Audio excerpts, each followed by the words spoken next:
ఉజ్జయిని సామ్రాజ్యపు రాజదర్బారులో ఎన్నడూ లేని నిశ్శబ్దం అలముకుంది. సింహాసనం దిగి వచ్చిన మహారాజు ధర్మవర్ధనుడు తీవ్ర ఆవేదనతో సింహాసనాన్ని వదిలి అరణ్యవాసానికి వెళ్లాలని నిర్ణయించుకుని కన్నీళ్లతో నిలబడి ఉన్నాడు. ఎదురుగా ఒక నిరుపేద మహిళ కళావతి చేతులు కట్టుకొని వణికిపోతోంది. దయచేసి ఆ కఠిన నిర్ణయం వెనక్కి తీసుకోండి మహారాజా. నాకు న్యాయం జరగకపోయినా పర్వాలేదు. మీరు రాజ్యాన్ని వదిలి వెళ్ళకండి. మీరు లేకపోతే ఈ సామ్రాజ్యానికి దిక్కెవరు? మీ పాదాలకు మొక్కుతాను. నాలాంటి ఒక అభాగ్యురాలి కోసం మీరిలా శిక్షించుకోకండి ప్రభు.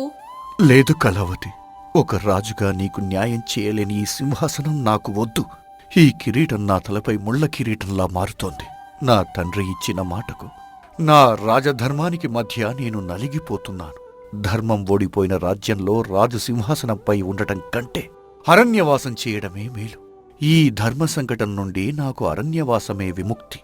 మహారాజా, తొందరపడకండి. రాజ్యభారాన్ని వదిలేయడం తప్పు. ఏదో ఒక దారి దొరకకపోదు. మీ తండ్రిగారి మాట నిలబెట్టడం ఎంత ముఖ్యమో ఈ ఉజ్జయిని ప్రజలను కాపాడటం కూడా అంతే ముఖ్యం. దయచేసి శాంతించండి. ఏ దారి లేదు సత్యదేవ్. ధర్మం గెలవాలంటే నా తండ్రి మాట తప్పాలి. తండ్రి మాటపై నిలబడాలంటే ధర్మం చావాలి. ఒక పేదరాలి కన్నీరు తుడవలేని నా కత్తికి, నా పరాక్రమానికి ఇక అర్థం లేదు. అందుకే నేను తప్పుకుంటున్నాను. మహారాజు ఆవేదనతో తన నిర్ణయాన్ని మార్చుకోను అని దృఢంగా నిలబడతాడు. సరిగ్గా 10 రోజుల క్రితం ఈ సమస్య ఎలా మొదలైందో ఇప్పుడు చూద్దాం. 10 రోజుల క్రితం మహారాణి విద్యావతి మందిరంలో. ఏమైంది ప్రభూ? మీ ముఖంలో ఎప్పుడూ లేని ఆందోళన కనిపిస్తోంది. రాత్రిపూట సరిగ్గా నిద్రపోవడం లేదు, భోజనం కూడా ముట్టడం లేదు. ఏదైనా పెద్ద సమస్య? దయచేసి మీ మనసులోని భారాన్ని నాతో పంచుకోండి ప్రభూ. ఏమో విద్యావతి, మన సామ్రాజ్యంలో అన్నీ సవ్యంగానే జరుగుతున్నాయి. కాని ఈ మధ్యకాలంలో మన ఉత్తర సరిహద్దుల నుండి ఎటువంటి వర్తమానం రావటం లేదు. అక్కడ భైరవుడి పాలన ఎలా ఉందోనని నా మనసు కీడు శంకిస్తోంది. ప్రజలు సుఖంగా ఉన్నారో లేదో అని నా ప్రాణం తల్లడిల్లుతోంది. భైరవుడు మీ తండ్రి గారికి ప్రాణదానం చేసిన మహావీరుని కొడుకు కదా ప్రభూ. అతనికి అక్కడ సర్వాధికారాలు మీ తండ్రి గారే ఇచ్చారు. తన తండ్రి అంతటి గొప్పవాడు కాకపోయినా కనీసం ప్రజలను బాధ పెట్టకుండా చూసుకుంటాడు కదా. మీరు మరీ ఎక్కువగా ఆందోళన చెందుతున్నారేమో. అధికారం మనిషి కళ్ళు మూయిస్తుంది దేవి. తండ్రి మంచివాడైనంత మాత్రాన కొడుకు కూడా అలాగే ఉండాలని లేదు. పాలు ఇచ్చే ఆవు కడుపున కొమ్ములతో పొడిచే కోడెదూడ పుట్టొచ్చు. అందుకే మంత్రి సత్యదేవిని రహస్యంగా సమాచారం తీసుకురమ్మని పంపాను. అతను రాగానే అసలు నిజం తెలుస్తోంది. అప్పుడే మంత్రి సత్యదేవ్ కంగారుగా మందిరంలోకి వస్తాడు. అతని ముఖంలో భయం, కోపం స్పష్టంగా కనిపిస్తున్నాయి. జయము జయము మహారాజా. నేను తెచ్చిన వార్త మీకు కోపం తెప్పించవచ్చు. కాని నా కర్తవ్యం నేను నిర్వహించక తప్పదు. ఉత్తర సరిహద్దుల్లో పరిస్థితి విషమంగా ఉంది. దాచకుండా చెప్పు సత్యదేవ్. ఉత్తర సరిహద్దుల్లో ఏం జరుగుతోంది? భైరవుడు ధర్మబద్ధంగానే పాలిస్తున్నాడా లేదా? మహారాజా, మీ అనుమానమే నిజమైంది. భైరవుడు తన అధికారంతో గర్వంతో పేదలను పీడిస్తున్నాడు. ఎవరైనా ఎదురు తిరిగితే వాళ్ల ఆస్తులు లాక్కుని వాళ్లను కారాగారంలో బంధిస్తున్నాడు. మన ఉజ్జయిని సామ్రాజ్యం పేరు చెప్పి పన్నులు రెట్టింపు చేశాడు. పంటలు పండక రైతులు ఏడుస్తుంటే వాళ్ల ఆస్తులను కూడా బలవంతంగా లాక్కుంటున్నాడు. ఎంత సాహసం! మహారాజుగారి ప్రతినిధిగా ఉండి ప్రజల రక్తం తాగుతున్నాడా? మన ఉజ్జయిని కీర్తిని మంటగలుపుతున్నాడా? వాడిని తక్షణమే కఠినంగా శిక్షించాలి ప్రభు. ఈ క్షణమే నా సైన్యాన్ని తీసుకువెళ్లి ఆ భైరవుడిని సంకెళ్లతో బంధించి తీసుకువస్తాను. నా రాజ్యంలో పేదల కన్నీరు చిందించే హక్కు ఎవరికీ లేదు. వాడి తండ్రి చేసిన సాయాన్ని నేను మర్చిపోలేదు. కాని వాడు చేస్తున్న పాపాలను నేను క్షమించలేను. తొందరపడకండి మహారాజా. మనం నేరుగా వాడి మీద దాడి చేయలేము. వాడి దగ్గర మీ తండ్రిగారు ఇచ్చిన తామ్రపత్రం ఉంది. దాని ప్రకారం వాడి ప్రాణాలకు మీరే రక్షణ కల్పించాలి. వాడిని శిక్షించే అధికారం మీకు లేదు. మీ కత్తి వాడి మీదకు వెళితే మీరు మీ తండ్రిగారి మాటను ధిక్కరించినట్టే. తండ్రిగారు వాడికి అంతటి వరం ఇచ్చారా? ఇది నాకు తెలియదే. సత్యదేవ్, తండ్రి మాట నాకు శిరోధార్యం. కాని ధర్మం తప్పిన వాడికి ఎలాంటి రక్షణ ఉండకూడదు. నేను ఈ వ్యవహారంపై మరింత లోతుగా విచారణ చెయ్యాలి.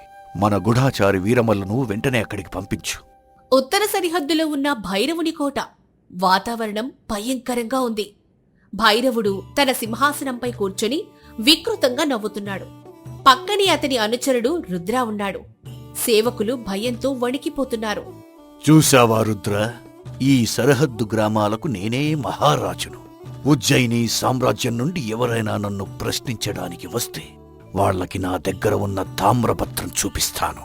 ఆ ధర్మవర్ధనుడు సింహాసనం మీద కూర్చున్న ఒక తోలుబొమ్మ మాత్రమే. నా ఇష్టం వచ్చినట్టు నేను ఇక్కడ రాజ్యం ఏలుతాను. అవును దొరగారు, మీ తెలివితేటలు అమోఘం. మీ తండ్రి గారు చేసిన ఒక్క మంచి పని మీకు ఇప్పుడు రక్షణ కవచంలా మారింది. ఎవరి భూమి కావాలంటే వాళ్ల భూమి లాగేసుకుంటున్నారు. నిన్న కూడా 2 రైతులు పన్ను కట్టలేదని వాళ్లను కఠినంగా శిక్షించాం. మన భయం చూసి ఈ చుట్టుపక్కల ఊర్లన్నీ వణికిపోతున్నాయి. ఆ పాత ముచ్చట్లు వదిలే. ఆ ఊరి చివర ఉన్న కళావతి పొలాన్ని మన పరం చేసుకున్నారా లేదా? ఆ భూమి చాలా సారవంతమైనది. పక్కనే సెలయేరు కూడా ఉంది. అక్కడ నా కోసం ఒక పెద్ద బంగ్లా కట్టాలి. ఆ పని ఎప్పుడో పూర్తయింది దొరగారు. ఆమె భర్త ఎదురు తిరిగితే రాత్రికి రాత్రే వాణ్ణి మట్టు పెట్టాం. భూమి పత్రాల మీద బొటనవేలు ముద్ర కూడా వేయించుకున్నాం. కాని ఆ కళావతి మాత్రం మన మీద ఇంకా తిరుగుబడుతోంది. తన కూతుర్ని తీసుకుని ఉజ్జయిని వెళ్లి మహారాజు గారికి ఫిర్యాదు చేస్తానని బెదిరిస్తోంది. ఏంటి? ఆ అబల నాకు బెదిరింపులు పంపుతోందా? ఆమె కనుక ఉజ్జయిని చేరుకుంటే ఆ ధర్మవర్ధనుడు గుడ్డిగా ఊరుకోడు. వాడికి ధర్మం పట్ల పిచ్చి ఎక్కువ. ఏమైనా చేసి ఆ తామ్రపత్రానికి వంకలు పెట్టాలని చూస్తాడు. వెంటనే నీ మనుషులను పంపి ఆ కళావతిని ప్రాణాలతో బంధించి తీసుకురా. చిత్తం దొరగారు. ఆమె ఇప్పుడు అడవి మార్గంలోనే ఉజ్జయిని వైపు వెళుతూ ఉంటుంది. ఈ రాత్రికి ఆ కళావతిని మీ కాళ్ళ దగ్గర పడేస్తాను. ఎక్కడికి పారిపోతుందో నేను చూస్తాను. చీకటి పడిన అడవి మార్గం. వర్షం పడుతుంది. ఉరుములు మెరుపులతో అడవి భయంకరంగా ఉంది. కళావతి ప్రాణభయంతో ఉజ్జయిని వైపు పరిగెత్తింది. వెనుక రుద్ర మరియు అతని భటులు తరుముకొస్తున్నారు. దేవుడా, నన్ను కాపాడు! ఈ రాక్షసుల బారి నుంచి నన్ను రక్షించు! నా భర్తను అన్యాయంగా అంతం చేశారు. నా భూమిని లాక్కున్నారు. ఇప్పుడు నన్ను కూడా బంధించాలని చూస్తున్నారు. ధర్మవర్ధన మహారాజు గారి దగ్గరకు వెళ్ళనివ్వకుండా అడ్డుకుంటున్నారు. నాకెవరు దిక్కు తండ్రి? ఏమే కళావతి, ఎంత దూరం పరిగెడతావే? నిన్ను ఈ అడవిలోనే ఎవరికీ దొరకకుండా బంధిస్తాను. మహారాజు దగ్గరికి వెళ్లి మమ్మల్ని శిక్షించమని అడుగుతావా? నీ గొంతు ఈ రాత్రితో మూగబోతుంది. పట్టుకోండిరా దాన్ని. రుద్ర భటులు కళావతిని చుట్టుముడతారు. ఆమె నిస్సాయకంగా కింద పడిపోతుంది. ఒక భటుడు ఆమెను కొట్టడానికి కత్తి పైకెత్తబోతాడు. అప్పుడే చెట్ల చాటు నుండి ఒక గంభీరమైన స్వరం వాళ్లను ఆపుతుంది. ధర్మవర్ధనుడి నమ్మకస్తుడైన గూఢాచారి వీరమల్లు అక్కడికొస్తాడు. ఆగండి! ఒక అబల మీదనా మీ ప్రతాపం? సిగ్గులేదా మీకు? వీరులు అనుకుంటున్నారా మిమ్మల్ని మీరు? 10 మంది మగాళ్లు కలిసి ఒక ఒంటరి మహిళను వెంబడించటానికి మీకు సిగ్గుగా లేదా? ఎవడ్రా నువ్వు? భైరవ దొరగారి వ్యవహారంలో తలదూర్చుతున్నావు. ప్రాణాల మీద ఆశ లేదా? మధ్యలో వచ్చావు. నువ్వు కూడా ఈ అడవిలోనే బందీ అవుతావు. నా గురించి కాదురా, నీ భవిష్యత్తు మీదే నాకు జాలిగా ఉంది. నేను ఉజ్జయిని మహారాజు ధర్మవర్ధనుడి గూఢచారిని. మీ దొర చేస్తున్న దారుణాలన్నీ నేను కళ్ళారా చూశాను. వీరమల్లు ఒంటరిగా రుద్ర భటులతో భీకరంగా పోరాడుతాడు.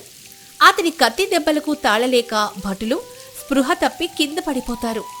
రుద్ర భయంతో వెనక్కి తగ్గి అక్కడ్నుంచి పారిపోతాడు. అయ్యా, మీరు దేవుడిలా వచ్చి నన్ను కాపాడారు. మీరు లేకపోతే నన్ను బంధించేవాళ్ళు. నా బిడ్డ అనాథైపోయేది. మీ రుణం ఈ జన్మకు తీర్చుకోలేను. భయపడకు తల్లి. నేను ఉజ్జయిని మహారాజు ధర్మవర్ధనుడి సేవకుడిని. మహారాజు గారి ఆజ్ఞ మేరకే ఇక్కడికి పరిస్థితులు చూడటానికి వచ్చాను. నువ్వు చెప్పిన విషయాలన్నీ మహారాజు గారు వింటే ఆ భైరవుడిని ఖచ్చితంగా శిక్షిస్తారు. నువ్వు ధైర్యంగా నాతో పాటు ఉజ్జయినికి రా. మహారాజు గారు నీకు తప్పక న్యాయం చేస్తారు. ఆ భైరవుడి దుర్మార్గాలు మహారాజు గారికి చెప్పి నా భర్త చావుకు న్యాయం జరిపించుకుంటానయ్యా. ఆ దుర్మార్గుడికి ఈ భూమి మీద అధికారం చెలాయించే హక్కు లేదు. మరుసటి రోజు ఉదయం ఉజ్జయిని రాజదర్బారు. ధర్మవర్ధనుడు సింహాసనంపై ఉన్నాడు. సభ అంతా నిశ్శబ్దంగా ఉంది. కళావతి కన్నీళ్లతో తన గోడు వెళ్లబోసుకుంటోంది. వీరమల్లు ఆమె పక్కనే నిలబడి ఉన్నాడు. మహారాజా, ఆ భైరవుడు నా భర్తను అన్యాయంగా బలి తీసుకుని నా భూమిని లాక్కున్నాడు. ఊళ్ళో ఆడవాళ్ల మాన ప్రాణాలకు రక్షణ లేకుండా పోయింది. పన్నుల పేరుతో రైతుల్ని దోచుకుంటున్నాడు. న్యాయం చేయమని అడిగితే రాత్రిపూట నన్ను బంధించడానికి మనుషుల్ని పంపాడు. వీరడ్డుకోకపోతే నేను వాళ్ళకి బందీ అయ్యేదాన్ని. నాలాంటి ఎంతో మంది పేదలు ఆ రాక్షసుడి చేతిలో నలిగిపోతున్నారు. మహారాజా, మీరే మాకు దిక్కు. ఎంత ధైర్యం ఆ భైరవుడికి! నా రాజ్యంలో ఉంటూ నా ప్రజలనే హింసిస్తాడా? వాడికి అధికారం ఇచ్చింది ప్రజలను రక్షించడానికి, వాళ్ళని పీక్కు తినడానికి కాదు. సత్యదేవ్, వెంటనే మన సైన్యాన్ని పంపి ఆ భైరవుడిని బంధించి సభకు తీసుకురండి. వాడు ఎంతటి వాడైనా ఈ రోజు వాడికి శిక్ష పడాల్సిందే. చిత్తం మహారాజా, వాడిని ఈ క్షణమే సంకెళ్లు వేసి మీ ముందుకు తీసుకువస్తాను. కొద్దిసేపటికే సత్యదేవ్ సైన్యంతో వెళ్లి భైరవుణ్ణి దర్బార్లోకి తీసుకొస్తారు. అతని ముఖంలో ఏమాత్రం భయం లేదు. పైగా ఒక రకమైన అహంకారం, వ్యంగ్యం కనిపిస్తున్నాయి. దర్బారంతా భైరవుడి వైపే కోపంగా చూస్తోంది. నమస్కారం మహారాజా. నన్ను సైనికులతో బలవంతంగా పిలిపించాల్సిన అవసరం ఏమొచ్చింది? నేనేదో పరాయి రాజును అయినట్లుగా వ్యవహరిస్తున్నారు. ఒక సామాన్యమైన ఆడది ఏదో అబద్ధం చెబితే నన్ను ఇలా అవమానిస్తారా? నీ ప్రవర్తన పరాయి రాజు కంటే దారుణంగా ఉంది భైరవ. ఈ కళావతి భర్తను ఎందుకు అంతం చేశావు? పేదల ఆస్తులను ఎందుకు లాక్కుంటున్నావు? నా గుడాచారి వీరమల్లు అన్నీ కళ్ళారా చూసి వచ్చాడు. ఇక నీ అబద్ధాలు సాగవు. సమాధానం చెప్పు, లేకపోతే నిన్ను కఠినంగా శిక్షిస్తాను. నన్ను శిక్షించే అధికారం ఈ ఉజ్జయిని సామ్రాజ్యంలో ఎవరికీ లేదు మహారాజా. స్వయంగా మీకే లేదు. ఆ దేవుడు దిగివచ్చినా నన్ను ఏమీ చెయ్యలేడు. మీరు మీ తండ్రి గారు ఇచ్చిన మాటను మర్చిపోయినట్టున్నారు. కావాలంటే ఇదిగో ఈ తామ్రపత్రం చదవండి. భైరవుడు తన మొలలో దాచుకున్న ఒక పాత రాగి రేకును తీసి సత్యదేవ్కు ఇస్తాడు. సత్యదేవ్ దాన్ని చదువుతూ ఆశ్చర్యపోతాడు. అతని చేతులు వణుకుతాయి. ప్రభూ, ఇందులో మీ తండ్రిగారి ముద్ర స్పష్టంగా ఉంది.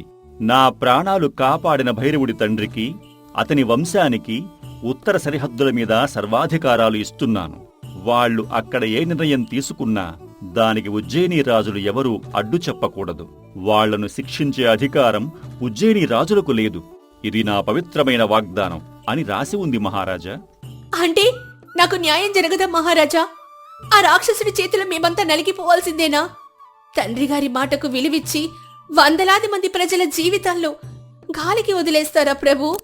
విన్నారుగా మహారాజా, నేను శిక్షార్హుడిని కాదు. ఈ అబల చెప్పే అబద్ధాలు విని మీరు మీ తండ్రి గారి మాటను, రాజశాసనాన్ని ఉల్లంఘించలేరు. ఉల్లంఘిస్తే మీ వంశపరువే పోతుంది. మీ నాన్నగారు ఇచ్చిన మాటను మీరే తప్పిన వారవుతారు. దయచేసి నాకు సెలవును ఇప్పించండి. నేను నా ప్రాంతానికి వెళ్ళిపోతాను. ధర్మవర్ధనుడు నిస్సహాయంగా మౌనంగా ఉండిపోతాడు. రాజశాసనాన్ని ధిక్కరించే హక్కు అతనికి లేదు. భైరవుడు గర్వంగా నవ్వుకుంటూ దర్బార్ నుంచి వెళ్ళిపోతాడు. అదే రోజు రాత్రి సమయం. రాజు, రాణి, మంత్రి రహస్య మందిరంలో ఆ తామరపత్రం గురించి అత్యంత ఆందోళనగా చర్చిస్తున్నారు. చూశారా విద్యావతి, నా తండ్రిగారు చేసిన ఆ వాగ్దానం నా చేతులు కొట్టేసింది. ఆ భైరవుడిని శిక్షించకపోతే నేను రాజుగా ఉండి ప్రయోజనమే లేదు. శిక్షిస్తే నా తండ్రి మాట తప్పిన వాడినవుతాను. పితృవాక్య పరిపాలన అనేది మన వంశానికే పెద్ద ఆభరణం. ఆ ఆభరణాన్ని నేను ఎలా వదులుకోగలను? కళావతి కన్నీళ్లు నన్ను దహించి వేస్తున్నాయి. ఇది చాలా పెద్ద ధర్మసంకటం ప్రభు. తండ్రి మాట జవదాడితే పితృవాక్య పరిపాలన తప్పుతారు. న్యాయం చేయకపోతే రాజధర్మం తప్పుతారు. కాని ప్రతి తాళానికి ఒక చెవి ఉన్నట్లు ప్రతి శాసనానికి ఒక మినహాయింపు ఉంటుంది. ఒక రాక్షసుణ్ణి పెంచి పోషించమని మీ తండ్రి గారు వాగ్దానం చేసుండరు. మనం ఆ తామ్రపత్రం వెనక ఉన్న రహస్యాన్ని వెతకాలి. నేను రాజగ్రంథాలయం అంతా వెతికాను మహారాజా. పాతపత్రాలు అన్నీ తిరగేశాను. ఆ తామ్రపత్రం రాసినప్పుడు వాటి వివరాలు ఎక్కడా లేవు. మీ తండ్రిగారు దాన్ని అత్యంత రహస్యంగా కేవలం ఇద్దరి మధ్య ఇచ్చినట్టున్నారు. దీనికి పరిష్కారం ఎలా దొరుకుతుందో నాకర్థం కావడం లేదు. నా మేధస్సుకి కూడా ఏ దారి తట్టడం లేదు ప్రభూ. నాకు ఒక మార్గం కనిపిస్తోంది ప్రభు. మన రాజధాని వెలుపల ఉన్న పర్వత గుహల్లో మంజరి అనే ఒక వృద్ధ యోగిని తపస్సు చేసుకుంటున్నారు. సమకాలీనురాలు. రాజకుటుంబ వ్యవహారాలు, చరిత్ర, పాతకాలపు శాసనాలు ఆవిడకు బాగా తెలుసు. ఆవిడ దగ్గరకు వెళితే ఖచ్చితంగా ఏదైనా దారి దొరకచ్చు ప్రభు. మంచి సలహా ఇచ్చావు విద్యావతి. సమయం వృధా చేయకూడదు. రేపు వేకువజామునే నేను, వీరమల్లు మారువేషాల్లో ఆ మంజరి గుహకు బయలుదేరుతాం. ఎలాగైనా ఈ ధర్మ సంకటం నుండి బయటపడే మార్గాన్ని తెలుసుకుంటాను. నా ప్రజలను కాపాడుకోవటానికి నేను ఎంతవరకైనా వెళతాను. మరుసటి రోజు వేకువజామున మంచు కమ్మిన కొండ మార్గంలో ధర్మవర్ధనుడు, వీరమల్లు సామాన్యునిలా నడుచుకుంటూ మంజరి గుహకి చేరుకుంటారు. లోపల చిన్న దీపపు కాంతిలో మంజరి ప్రశాంతంగా ధ్యానంలో కూర్చునుంటుంది. తల్లి, నేను ఉజ్జయిని మహారాజు ధర్మవర్ధనుడిని. ఒక పెద్ద ధర్మ సంకటంలో చిక్కుకొని మీ మార్గదర్శకత్వం కోసం వచ్చాను. నా తండ్రిగారి శాసనం నన్ను బంధించింది. రా ధర్మవర్ధన, నీ తండ్రి చేసిన ఆ వాగ్దానం నిన్ను ధర్మ సంకటంలో పడేసింది. నాకు ముందే తెలుసు. భైరవుడు తన అధికార గర్వంతో సామాన్యులను హింసిస్తున్నాడు కదూ. ఒక వాగ్దానం ప్రజల భద్రత మీదకొచ్చినప్పుడు అది ధర్మం కాదు, అధర్మం అవుతుంది. అవును తల్లి, ఆ తామరపత్రాన్ని అడ్డుపెట్టుకుని వాడు చేసే అకృత్యాలకు అంతు లేకుండా పోతుంది. వాడిని మహారాజుగారు కూడా ఏమీ చేయలేకపోతున్నారు. మేము వాడిని శిక్షిస్తే మహారాజుగారిచ్చిన వాగ్దానాన్ని ఉల్లంఘించిన వారమవుతాము. దీనికి విరుగుడు లేదా తల్లి? ప్రతి శాసనానికి ఒక పరిమితి ఉంటుంది నాయనా. సృష్టిలో దేనికి పూర్తి స్వేచ్ఛ లేదు. ఆ తామ్రపత్రం ఇచ్చినప్పుడు నీ తండ్రి ఒక నియమం పెట్టాడు, కాని అది ఆ రాగిరేకు మీద రాయలేదు.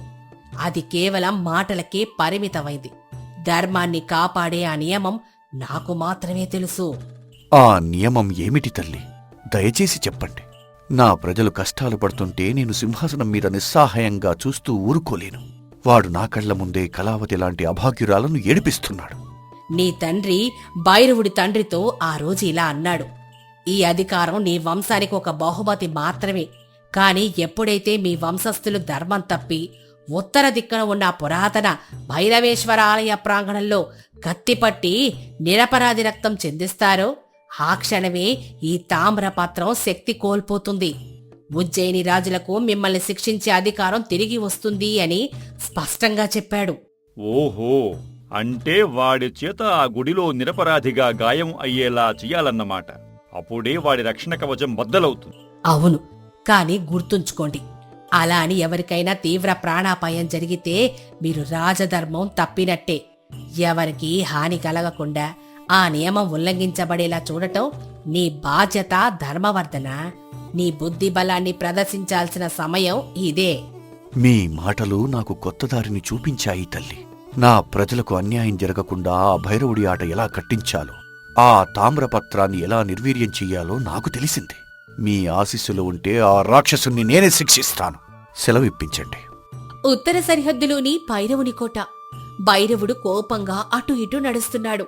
రుద్ర భయపడుతూ తలదించుకొని నిలబడున్నాడు. ఒరేయ్ రుద్ర, ఆ కళావతి నా మీద ఫిర్యాదు చేస్తూ ఉంటే రేపు నాకేదైనా ముప్పు రావచ్చు. మహారాజు ఆవిడకు దర్బారులో ఆశ్రయం కల్పించడం నాకు ఏమాత్రం నచ్చలేదు. ఎలాగైనా ఆమెను మన సరిహద్దుల్లోకి తీసుకువచ్చి బంధించాలి.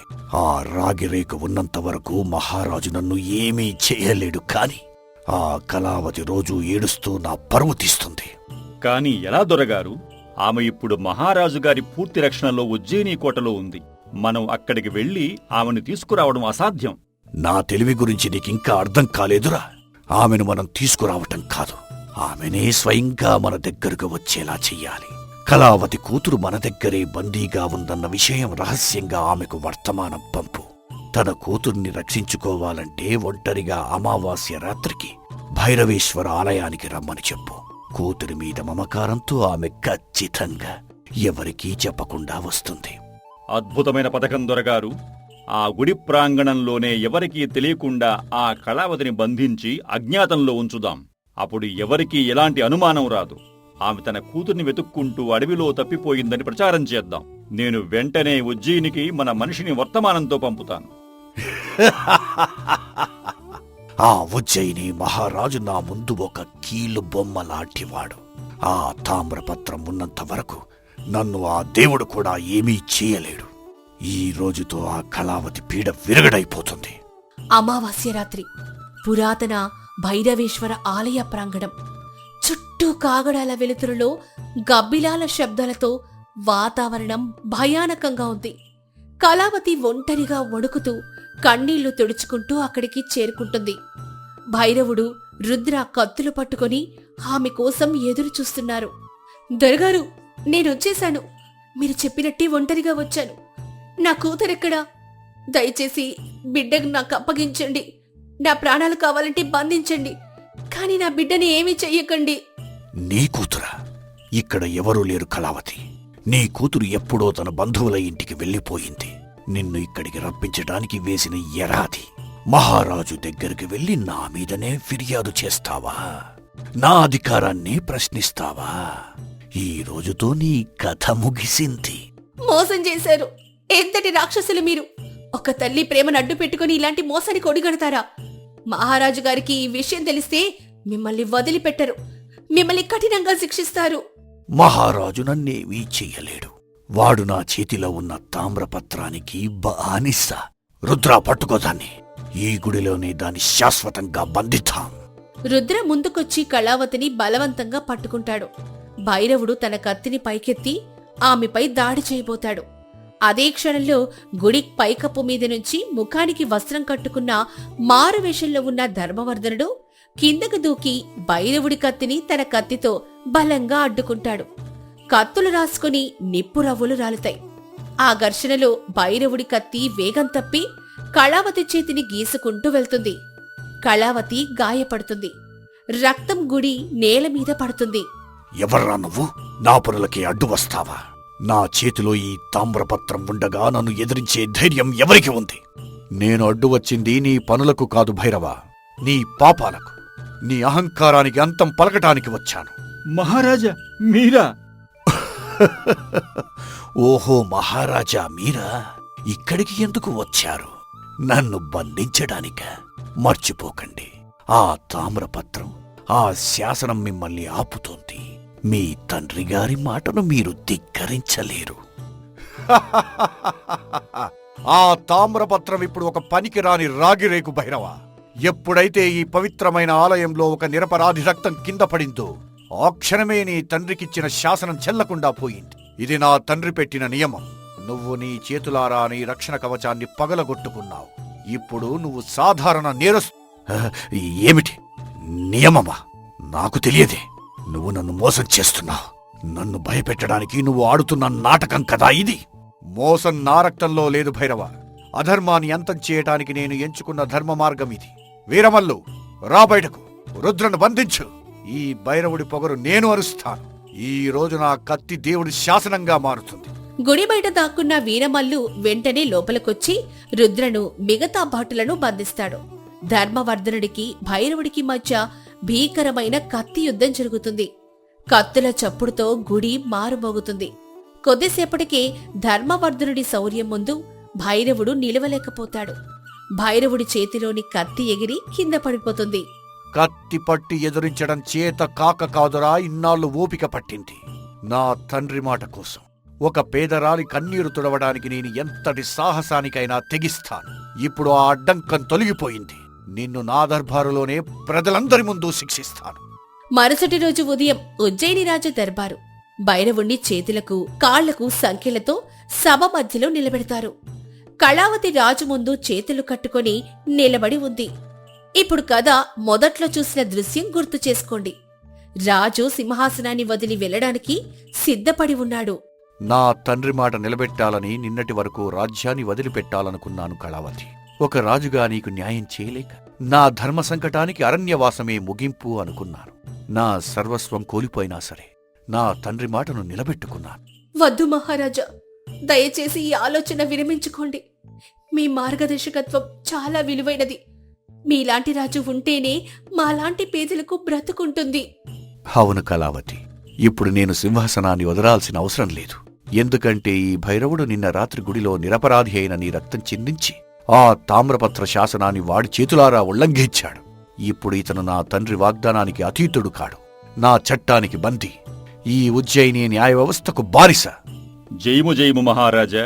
మీ ధర్మం, మీ బుద్ధిబలం ఈ సామ్రాజ్యాన్ని కాపాడాయి. శత్రువును కత్తితో కాకుండా వాడి తప్పుతోనే వాడిని ఓడించిన మీ విధానం అమోఘం.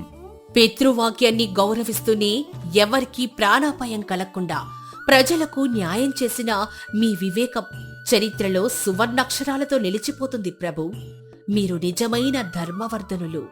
భైరవ, అధికారమదంతో పేదలను హింసించిన నీకు, నిరపరాధులను బాధించిన నీకు కారాగార శిక్షను విధిస్తున్నాను. నీ ఆస్తులన్నీ జప్తు చేసి కళావతికి, నువ్వు మోసం చేసిన ఇతర రైతులందరికీ పంచుతున్నాను. నీ దురహంకారానికి ఇదే సరైన శాస్తి. భటులారా, వీడిని తీసుకువెళ్ళండి. జీవితాంతం వీడు చీకటి గదిలోనే మగ్గిపోవాలి. నన్ను క్షమించండి మహారాజా, నా తప్పు నేను తెలుసుకున్నాను. అధికారం నన్ను గుడ్డివాడిని చేసింది. నాకు ఒక్క అవకాశం ఇవ్వండి. నాకు క్షమాభిక్ష పెట్టండి.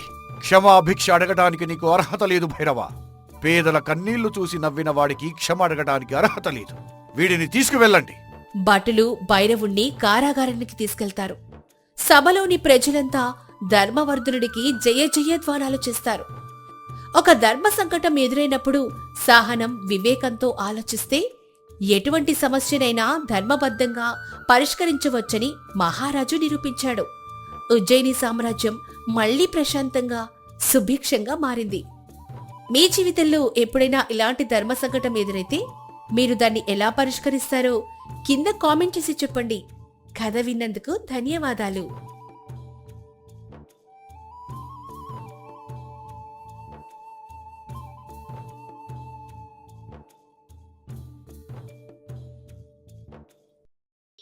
కోనసీమ ప్రాంతంలోని ఒక చిన్న పల్లెటూరు. తెల్లవారుజామునే పక్షుల కిలకిలరావాలు, కంచగంటల చప్పుడు, కల్లాపి చల్లిన వాకిళ్లు, పచ్చని పొలాలు, ఎడ్లబండ్ల సందడితో నిండిన ప్రశాంతమైన ఊరు. సూర్యారావు అనే యువకుడు ఊరి మధ్యలో ఉన్న రచ్చబండ మీద తీరిగ్గా పడుకొని ఆకాశం వంక చూస్తున్నాడు.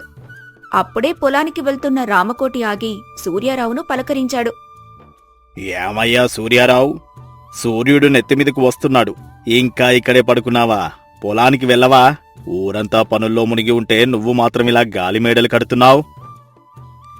ఏముందిలే రామకోటి, ఆ పొలం ఎక్కడికి పోతుంది, రేపు చూద్దాంలే.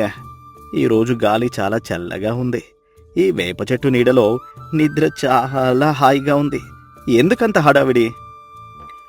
రేపు రేపు అంటూ ఏలు గడిచిపోతున్నాయి సూర్యారావు. నీ తండ్రి ఎంతో కష్టపడి సంపాదించిన 2 ఎకరాల పొలం ఇప్పుడు పిచ్చి మొక్కలతో, ముళ్ళ కంపలతో నిండిపోయింది. ఆ పొలం తల్లిని చూస్తుంటే గుండె తరుక్కుపోతోంది. నువ్వు మరీ అంతగా బాధపడకు రామకోటి. ఆ దేవుడు రాసిపెట్టుంటే పంట దానంతటదే పండుతుంది. మనం వెళ్ళి పారపట్టి కష్టపడితేనే వస్తుందా ఏంటి? అంతా పైవాడి దయ. పిచ్చివాడా, దేవుడు మనకు చేతులిచ్చింది పని చేయడానికే. విత్తనం వేయనిదే మొలకెలా వస్తుంది? నువ్వు ఇలాగే ఉంటే నీ భార్య లక్ష్మి పరిస్థితి ఏంటి? ఆమె పాపం పొరుగింటి వాళ్ళ దగ్గర గింజలు అప్పు తెచ్చుకుంటోంది. ఆమె మొహంలో ఎప్పుడూ నవ్వు కనిపించడం లేదు. లక్ష్మికి అది అలవాటే కదా, ఏదొకటి చేసి ఇల్లు గడుపుతుందిలే. నాకిప్పుడు ఈ చల్లని గాలిలో కొంచెంసేపు నిద్రపోనివ్వు. నువ్వెళ్ళు, నీకు పొలం దగ్గర చాలా పనుంటుందిగా. సరే, నీ ఇష్టం. ఈ సోమరితనం నిన్ను ఎక్కడికి తీసుకెళ్తుందో నాకైతే భయంగా ఉంది. ఈ ఊరిలో ప్రతి ఒక్కరూ కష్టపడే వాళ్లే. నువ్వొక్కడివే ఇలా తయారయ్యావు. కాలం ఎప్పుడూ ఒకేలా ఉండదు సూర్యారావు, గుర్తుంచుకో. అప్పుడే పక్కూరి నుండి సూర్యారావు బావమరిది సోమశేఖర్ అక్కడికొచ్చాడు. అతను కూడా సూర్యారావులాగే పనంటే బద్ధకమున్న వ్యక్తి. ఏంటి బావా, ఇంకా ఇక్కడే ఉన్నావా? నేను నీకోసమే వచ్చాను. రా సోము, కూర్చో. ఎప్పుడొచ్చావు? మీ ఊరిలో విశేషాలేంటి? ఇప్పుడే వస్తున్నాను బావా. మా ఊరిలో ఏముంటాయిలే, విసుగు పుడుతోంది. మా నాన్న రోజూ పొలానికి వెళ్ళమని గోల చేస్తున్నాడు. అందుకే తప్పించుకొని ఇక్కడికి వచ్చేశాను. అవునా? మా రామకోటి కూడా ఇప్పుడే అలానే చెప్పి వెళ్ళాడు. వీళ్ళందరికీ మనం తీరిగ్గా ఉంటే అస్సలు నచ్చదు సోము. లోకంలో ఎంత పని చేసినా ఆఖరికి కావాల్సింది ప్రశాంతతే కదా. సరిగ్గా చెప్పావు బావా. ఆ ఎండలో ఎందుకు కష్టపడాలి? హాయిగా ఇలా కూర్చొని ముచ్చట్లు చెప్పుకుంటే వచ్చే ఆనందం ఇంకెక్కడుంటుంది? మనకు ఏదో ఒక దారి దొరక్కపోతుందా? దొరుకుతుంది సోము, దొరుకుతుంది. కాని ఆ దారి ఎక్కడుందో ఎవరూ చెప్పడం లేదు. అందరూ పని చేయమని అంటున్నారు. బావా, నా దగ్గర ఒక ఆలోచన ఉంది. మనం ఎందుకు పక్క ఊరిలో ఉన్న పాత జమీందారు గారి దగ్గరికి వెళ్ళకూడదు? ఆయన దగ్గర చాలా పనిలేని ఆస్తులున్నాయట. ఏదైనా అడిగి చూద్దాం. ఎందుకు సోము? ఆయన కూడా మళ్ళీ పని చేయమని అడిగితే మనకు కావాల్సింది కష్టపడకుండా వచ్చే సుఖం. అది కూడా నిజమే బావా. సరేలే, ఆకలేస్తోంది. అక్క ఏం వండింది ఈరోజు? నాకు ఆకలేస్తోంది సోము. పద, ఇంటికి వెళ్ది చూద్దాం. లక్ష్మి ఏదో ఒకటి వండే ఉంటుంది. సూర్యారావు మరియు సోమశేఖర్ ఇంటికి చేరుకున్నారు. లక్ష్మి ఇంటి ముందు దిగాలుగా కూర్చొని ఉంది. పొయ్యి వెలిగించిన ఆనవాళ్లు లేవు. లక్ష్మి, ఇదిగో సోము వచ్చాడు చూడు. మా ఇద్దరికి చాలా ఆకలిగా ఉంది. వంట అయిపోయిందా? అన్నం పెట్టు. లక్ష్మి కళ్లల్లో కన్నీళ్లు తుడుచుకుంటూ, ఏం వండమంటారు? ఇంట్లో బియ్యం గింజ కూడా లేవు, ఉప్పు కూడా అయిపోయింది, పొయ్యి వెలిగించడానికి కట్టెలు కూడా లేవు. ఏంటి సోము వచ్చాడు కదా అని అబద్ధాలు చెబుతున్నావా? మొన్ననే కదా బియ్యం తెచ్చాను. అది వారం కిందట మాట. నేను పక్కూరి పెద్దమ్మ దగ్గర అప్పు తెచ్చిన బియ్యం కూడా అయిపోయాయి. వాళ్ళిప్పుడు తిరిగివ్వమని గొడవ చేస్తున్నారు. మీరెప్పుడైనా పొలానికి వెళ్లి మట్టి తవ్వారా, విత్తనం వేశారా? ఏంటక్కా, అతిథి వస్తే ఇలాగేనా మాట్లాడేది? బియ్యం లేకపోతే ఎవరినైనా అడిగితే వచ్చు కదా. సోము, నువ్వు కూడా మీ బావలాగే తయారయ్యావు. అడగడానికి అందరూ మనకు చుట్టాలు కాదు. అప్పులిచ్చేవాళ్లు కూడా మొహం చాటేస్తున్నారు. ఈ ఇంట్లో దీపం వెలిగి ఎన్నేళ్లయిందో మీకు తెలుసా? లక్ష్మి, అతిగా మాట్లాడకు. నేను బయటకు వెళ్ళెవరినైనా అడుగుతాను. సోము ఇక్కడే ఉన్నాడు. అతనికి ఏమైనా మర్యాద చేయాలి కదా. మర్యాద చేయడానికి నా దగ్గర కన్నీళ్లు తప్ప ఏమీ లేవు. మీరు రచ్చబండ మీద కూర్చొని లోకాభిరామాయణం చెబుతుంటే అన్నం వస్తుందా? కనీసం ఇంటి వెనుకున్న తోటలో కూరగాయలు పండించినా సరిపోయేది. అది కూడా పిచ్చి చెట్లతో నిండిపోయింది. బావా, అక్క చాలా కోపంగా ఉన్నట్లుంది. మనం బయటకు వెళ్ళెక్కడైనా ఏదైనా దొరుకుతుందేమో చూద్దాం. ఎవరినడుగుతారు? ఊరంతా మనకు అప్పులే ఉన్నాయి. మీరు బయటకు వెళ్తే అందరూ బాకిలడుగుతారు. మీకు గౌరవమన్నది ఉందా లేదా? లక్ష్మి, ఈ ఒక్కసారికి ఆగు. రేపేదో ఒకటి చేస్తాను. రేపు రేపు ఈ మాట విని నా చెవులు తుప్పుపట్టాయి. ఈ రోజు ఆకలిని రేపటికి వాయిదా వేయగలరా? సూర్యారావు, సోమశేఖర్ ఆకలితో బయటికొచ్చి వీధిలో నడుస్తున్నారు. ఎదురుగా ఊరి పెద్ద ఆయన సమ్మయ్య గారు వస్తున్నారు. ఆయన చాలా అనుభవమున్న వ్యక్తి. ఏంటి సూర్యారావు, ఎవరిదో కొత్త ముఖం నీ పక్కనుంది? ఎవరి అబ్బాయి? ఈయన మా బావమరిది సోమశేఖర్ అండి. పక్క ఊరి నుండి వచ్చాడు. అవునా, ఇద్దరు ఒకే రకంగా ఉన్నారే. ముఖాల్లో వెలుగు లేదు, కళ్ళల్లో ఉత్సాహం లేదు. ఆకలిగా ఉన్నారా ఏంటి? అవునండి సమ్మయ్య గారు, అన్నం ఎక్కడ దొరుకుతుందా అని వెతుకుతున్నాం. అన్నం వెతుక్కుంటే దొరకదు బాబు, భూమిలో వెతకాలి. పని చేసేవాడికి ఆకలి వేస్తే అదొక తృప్తి, పని చేయకుండా ఆకలి వేస్తే అదొక నరకం. మీ ఇద్దరికీ ఆకలి శిక్షలా అనిపిస్తోంది కదా. అందరూ మమ్మల్ని ఇలాగే అంటున్నారండి. మేము ఏ తప్పు చేయలేదు కదా. తప్పు చేయడం అంటే ఎవరినో కొట్టడం కాదు సూర్యారావు. నీ బాధ్యతను నువ్వు మర్చిపోవడం కూడా ఒక తప్పే. నీ తండ్రి కోటయ్య గారెంత కష్టపడేవారో నాకు తెలుసు. ఆయన చెమటోడ్చి ఆ పొలాన్ని సిద్ధం చేశారు. నువ్వు దాన్ని పాడు చేస్తున్నావు. సమయ్య గారు, మాకు పని చేయాలని ఉన్నా సరిగ్గా ఏ పని చేయాలో తెలియడం లేదు. తెలియకపోవడం కాదు, బద్ధకం అడ్డుపడుతోంది. మొదలు పెట్టడానికి ముహూర్తం అక్కరలేదు. రేపు తెల్లవారుజామునే పొలానికి వెళ్ళండి. అక్కడ మట్టిలో మీ చెమట చుక్క పడితే ఆ మట్టి తల్లి మీకు ఆరోగ్యాన్ని, ఐశ్వర్యాన్ని ఇస్తుంది. సమయ్య గారు, ఈ రోజుకి ఏవైనా బియ్యం ఇప్పించగలరా? మా లక్ష్మి ఆకలితో ఉంది. రేపు పక్కగా పనికి వెళ్తాను. ఇదిగో సూర్యారావు, నేను బియ్యం ఇవ్వగలను, కాని అది నీ సోమరితనాన్ని ఇంకా పెంచుతుంది. నువ్వు పని చేస్తానని మాట ఇస్తేనే నేను నీకు సహాయం చేస్తాను. ఈ సోము కూడా నీతో కలిసి రావాలి. నేను కూడానా? సరే, బావ వెళ్తే నేను కూడా వెళ్తాను. మాట ఇస్తున్నాను సమయ్య గారు. రేపు పొద్దున్నే మమ్మల్ని పొలంలో చూస్తారు. సమ్మయ్య గారిచ్చిన బియ్యం తీసుకుని ఇంటికి వెళ్తున్నప్పుడు దారిలో ఇద్దరూ మాట్లాడుకుంటున్నారు. బావా, నిజంగానే రేపు పొలానికి వెళ్దామా? ఆ ఎండలో పని చేయగలవా? వెళ్ళక తప్పదు సోము. సమ్మయ్య గారికి మాటిచ్చాం. పైగా లక్ష్మి పరిస్థితి చూస్తుంటే నాకే భయంగా ఉంది. ఆమె ముఖంలో ఆ నవ్వు చూడాలని ఉంది. కానీ బాబా, మా నాన్న చెబితేనే నేను చేయలేదు. ఇప్పుడు నీకోసం చేయాలా? నాకోసం కాదు సోము, నీకోసం కూడా. నువ్వు కూడా ఎన్నాళ్ళు ఇలా తిరుగుతావు? మనం కష్టపడితే వచ్చే డబ్బులో ఉండే సుఖం వేరు. ఆకలి వేసినప్పుడు తినే అన్నం ఎంత రుచిగా ఉంటుందో తెలుసా? సరే బాబా, రేపు ఒక్కరోజు వెళ్ళి చూద్దాము. కష్టం అనిపిస్తే మళ్ళీ ఆలోచిద్దాము. ఒక్కరోజు కాదు సోము, ఆ పొలాన్ని బాగు చేసే వరకు ఉండాలి. రా, ముందింటికి వెళ్ళి లక్ష్మికి బియ్యం ఇద్దాం. బియ్యం తీసుకుని ఇంటికి వెళ్తారు. లక్ష్మి ఆశ్చర్యంగా చూస్తుంది. లక్ష్మి, ఇదిగో సమ్మయ్య గారిచ్చిన బియ్యం. త్వరగా వండు. రేపటి నుండి నేను సోము పొలానికి వెళ్తున్నాం. నిజంగానే వెళ్తారా? లేక మళ్ళీ ఎవరైనా ముచ్చట్లు చెప్పేవాళ్లు కనిపిస్తే అక్కడే ఆగిపోతారా? లేదు లక్ష్మి, ఈసారి నా మాట నమ్ము. సమ్మయ్య గారు నాకు కళ్ళు తెరిపించారు. సోము కూడా నా కూలిగా వస్తున్నాడు. కూలి కాదక్కా, భాగస్వామినే.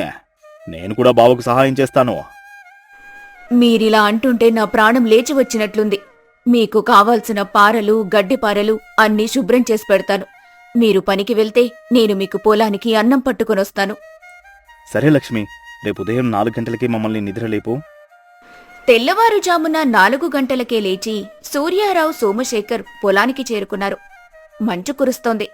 అప్పటికే ఊర్లో కొందరు రైతులు పనుల్లో ఉన్నారు. సూర్యారావు పారపట్టి గడ్డిని తొలగించటం మొదలుపెట్టాడు. అరే సూర్యారావు, ఏంటిది?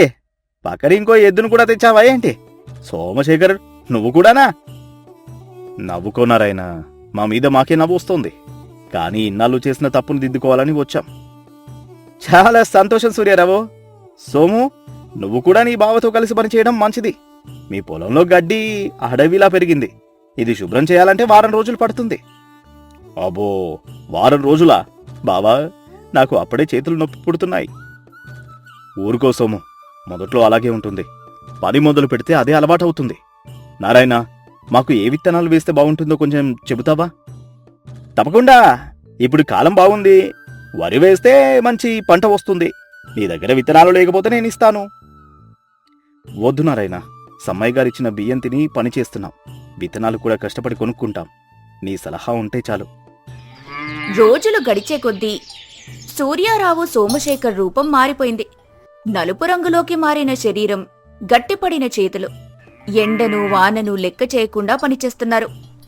లక్ష్మి పొలానికి అన్నం పట్టుకుని వచ్చి, ఇవాళ పని చాలా ఎక్కువ చేసినట్లున్నారు. సోము, నువ్వు కూడా బాగా అలిసిపోయినట్లున్నావు. అక్కా, పనిలో ఉన్న ఆనందం ఇప్పుడిప్పుడే తెలుస్తోంది. రాత్రిళ్ళు పడుకోగానే అలా నిద్ర పడుతోంది. ఈ నల్లు మంచం మీద అటు ఇటు దొరలేవాడిని. అవును లక్ష్మి, అలసటలో ఒక రకమైన తృప్తి ఉంటుంది. ఇన్నాళ్ళు తిని కూర్చున్నప్పుడు రాని శాంతి ఇప్పుడు పనిచేసి పడుకుంటే వస్తోంది. మీరిలా కష్టపడుతుంటే ఊరి వాళ్ళందరూ మీ గురించి చాలా గొప్పగా మాట్లాడుకుంటున్నారు. సోము వల్ల కూడా మీకు సహాయం దొరికింది. నిజమే అక్కా. బావ పట్టుదల చూసి నేను కూడా పని చేయకుండా ఉండలేకపోతున్నాను. నాన్నకు ఉత్తరం రాశాను, నేను ఇక్కడ పని నేర్చుకుంటున్నాను అని. ఆయన చాలా సంతోషపడ్డారు. ఈ ఊరి ప్రజలు మనల్ని చూసి నవ్వుకోకూడదు లక్ష్మి. గౌరవంగా బతకాలి. పంట కోత సమయం వచ్చింది. పొలమంతా బంగారు రంగులో మెరిసిపోతుంది. కోతలు మొదలయ్యాయి. ఊరి జనమంతా ఆశ్చర్యంగా సూర్యారావు పొలం దగ్గర ఆగి చూస్తున్నారు. చూసావా సూర్యారావు, నీ కష్టం ఇప్పుడు కళ్ళ ముందు ఎలా కనిపిస్తోందో. నీ పొలంలో పండినంత ధాన్యం ఈసారి ఎవరికీ పండలేదు. సోము, నువ్వు కూడా గట్టిగా పనిచేశావు. ఇదంతా మీ ప్రోత్సాహం సమ్మయ్య గారు. భూమాతను నమ్ముకుంటే అది మనల్ని ఎప్పుడూ ఆకలితో ఉంచదని అర్థమైంది. మట్టిలో బంగారం ఉందని ఇప్పుడే తెలిసింది. అవునండే, నేను మా ఊరికి వెళ్ళి కూడా ఇలాగే కష్టపడతాను. పని నేర్చుకోవడం ఎంత అవసరమో నాకు అర్థమైందే. సూర్యారావు, నా పాత మాటలేవి అనుకోకు. నిన్ను సోమరి అన్నందుకు నన్ను క్షమించు. నువ్వు నిజంగా ఒక వీరుడివి. లేదు రామకోటి, నువ్వు అలా అనడం వల్లే నాకు రోషం వచ్చింది. నువ్వు నా మేలు కోరేవాడివి అని తెలుసు. ఈసారి ధాన్యం అంతా పట్టణానికి పంపిద్దామా? అక్కడ మంచి ధర పలుకుతోంది. ముందుగా ఊరిలో ఉన్న పేదవాళ్లకు కొంత ఇచ్చి సమ్మయ్య గారి దగ్గర తీసుకున్న అప్పు తీర్చేస్తాను. ఆ తర్వాతే అమ్మకానికి ఆలోచిస్తాను. లక్ష్మికి ఒక మంచి నగ చేయించాలి. పంట అమ్మగా వచ్చిన డబ్బుతో సూర్యారావు తన పాత ఇంటిని బాగు చేయించాడు. లక్ష్మికి కొత్త చీర నగలు కొన్నాడు. సోమశేఖర్ తన ఊరికి వెళ్లడానికి సిద్ధమయ్యాడు. లక్ష్మి, ఇప్పుడు చూడు, మన ఇల్లు ఎంత వెలుగుగా ఉందో. ఇది కేవలం డబ్బు తెచ్చిన వెలుగు కాదు, శ్రమ తెచ్చిన వెలుగు. అవునండి, మీరిలా గౌరవంగా నిలబడటం చూస్తుంటే నా కళ్లల్లో నీళ్లు తిరుగుతున్నాయి. ఇన్నాళ్ళు పడిన కష్టమంతా మర్చిపోయాను. బావా, నేను వెళ్తున్నాను, కాని ఒక మాట ఇస్తున్నాను. మళ్ళీ ఇక్కడికి వచ్చినప్పుడు సోమరి సోముగా కాకుండా కష్టపడే రైతుగా వస్తాను. హోహోహో. అలాగే సోము, నీలో వచ్చిన మార్పు నాకు చాలా సంతోషాన్ని ఇస్తోంది. అక్కడ కూడా నీ పనితో మీ నాన్నకు పేరు తీసుకురా. తప్పకుండా బావా. అక్క, నీ చేతి వంట మళ్ళీ తినడానికి వస్తాను. రాబాబు, ఎప్పుడు వచ్చినా నీకు కావాల్సినవన్నీ వండి పెడతాను. ఊరి యువకులు కొందరు సూర్యారావు చుట్టూ చేరారు. వాళ్లల్లో కూడా ఒక కొత్త ఆశ కలిగింది. సూర్యారావన్నా, మాకు కూడా ఏదైనా పని నేర్పించు. మేం కూడా నీలాగే గర్వంగా బతకాలని ఉంది. బాబు, పని ఎక్కడికో వెళ్ళి వెతుక్కోనవసరం లేదు. మన ఊరిలోనే ఉంది. మన పొలాలున్నాయి, మన తోటలున్నాయి. ముందు మీలో ఉన్న బద్ధకాన్ని వదిలిపెట్టండి. కానీ మాకు ఎవరూ పెట్టుబడి పెట్టడం లేదు. పెట్టుబడి అంటే కేవలం డబ్బు కాదు బాబు. నీ శ్రమ కూడా ఒక పెట్టుబడే. నువ్వు కష్టపడడం మొదలు పెడితే దైవం ఏదో ఒక దారి చూపిస్తుంది. నేనున్నాను కదా, మీకు ఏ సలహా కావాలన్నా అడగండి. తప్పకుండా అన్నా, మేం కూడా రేపటి నుండి మా పొలాలకు వెళ్తాము. మంచిది. సూర్యుడు అస్తమిస్తున్నాడు. సూర్యారావు తన ఇంటి ముందు కూర్చొని పచ్చని పొలాల వంక చూస్తూ తృప్తిగా నిశ్వాసం విడిచాడు. అప్పుడు సూర్యారావు తనలో తాను ఇలా అనుకున్నాడు. జీవితం అంటే కేవలం బతకడం కాదు, మన ఉనికిని చాటుకోవడం. శ్రమలో ఉన్న ఆనందం ఏ విందు భోజనంలోనూ లేదు. కష్టపడే ప్రతి మనిషి ఒక రాజు. అప్పుడే సమ్మయ్య గారు అటుగా వెళ్తూ ఆగి సూర్యారావును చూసి చిరునవ్వు నవ్వాడు. ఏంటి సూర్యారావు, మళ్ళీ రచ్చబండ మీద కూర్చున్నావా? కూర్చున్నాను సమ్మయ్య గారు, కానీ ఇన్నాళ్ళు చూసిన చూపుతో కాదు. ఇప్పుడు నా కళ్ళ ముందు నా కష్టం, నా ఆత్మగౌరవం కనిపిస్తోంది. చాలా సంతోషం సూర్యారావు. నువ్వు ఈ ఊరికే కాకుండా పక్క ఊర్ల వాళ్లకు కూడా ఒక ఉదాహరణగా నిలిచావు. మనిషి మారాలనుకుంటే ఎంతటి అసాధ్యమైనా సాధ్యమవుతుంది. ధన్యవాదాలు సమ్మయ్య గారు. నా జీవితం ఇక్కడితో ఆగదు. ఇకపై ప్రతిరోజు ఒక కొత్త విత్తనం వేస్తాను, ఒక కొత్త ఆశను పండిస్తాను. సోమరితనం మనిషిని ఆర్థికంగానే కాకుండా సామాజికంగా కూడా దిగజారుస్తుంది. కాని శ్రమ అనేది మనిషికి ఆత్మవిశ్వాసాన్ని, గౌరవాన్ని ఇస్తుంది. తన తప్పును తెలుసుకొని మారిన సూర్యారావు తన బావమరిది సోమశేఖర్లో కూడా మార్పు తీసుకొచ్చాడు.